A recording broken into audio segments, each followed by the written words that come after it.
But I read in one of the interviews you gave in the last week or two, it was just published, you said rich nations should move to 100% synthetic beef.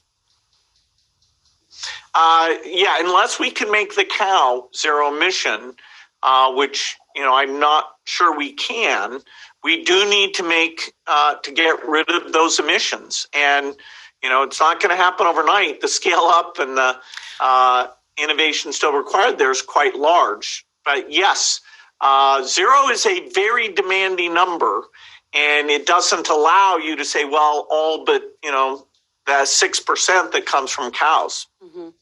How do you address that? Because I can imagine people at home are saying, I'm not doing that. What he's talking about is crazy. I'm not doing that.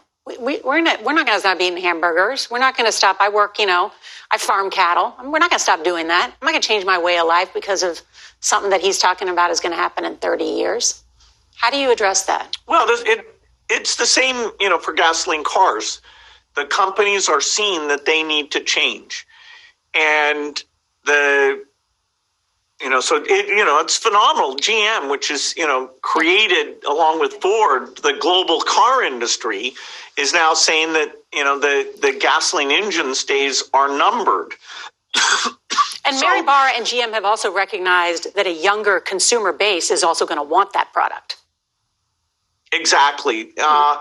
This movement needs that generation to stay committed to this cause. Without that, we're not going to get there, because it does require ways to drive innovation. And it does, in some cases, require things being a bit more expensive as we get through this transition. And so this is going to be hard. It requires a lot of commitment. We can't go for 4 years and stop for 4 years.